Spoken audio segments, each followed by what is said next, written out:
it became it peaked at like 12 and a half million subscribers, all paying monthly to pay hundreds of billions of dollars. Really. And let me ask, you just mentioned, hit after hit after hit. I mean, Warcraft 2, StarCraft, Diablo, World of Warcraft. That's crazy. Those are one after another. That's like peak Pixar, Pixar is the best comparison. New thing one after another. So what is the creative secret sauce, right? Like what came together? Because whenever you look at a creative period like that, there's always some coalescence of something, right? Yeah. Like what was it in this case? Yeah, a lot of it was that, I mean, not talent is a big part of it. Of course, you have a ton of talented artists, engineers, designers, but a lot of it is these kind of business philosophies about being run by people who really care about games. Every single person at that company was like a gamer through and through, which I think can have some downsides too. But at least at the time, it allowed it so they could all be constantly playing and testing out their games and talking about what worked and what didn't work. And a lot of their best games, like World of Warcraft, came because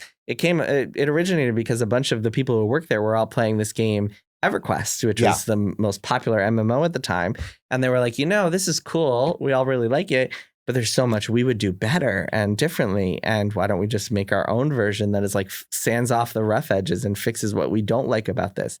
And that's how World of Warcraft came about. So a lot of their success was just because they hired the right people. They hired people who really cared, as opposed to just being run by suits, like people from other industries. They really cared about, I played so many of those games, and the games were just the most fun games that you could play. Phenomenal. Yeah, and they were like, super StarCraft polished. was incredible. Yeah. Another key was that they were willing to take their time, and they didn't, because it's interesting. So if they weren't owned by a corporate parent, if they were independent, they might have struggled a little bit more with that because they might have been under financial pressure to release a game earlier than they wanted to. But because they were able to manage up and just kind of convince these corporate parents, hey, you give us some more time and we'll give you a hit. And they always delivered on that, at least until much later. So I remember StarCraft 2 taking like forever to come out as an example. Yeah, the games after World of Warcraft are kind of a different story because World of Warcraft just vacuumed so much of the company's attention and resources for those first couple of years that it wound up just causing delays for StarCraft 2 and Diablo 3 were the two big ones that were slipped because of that.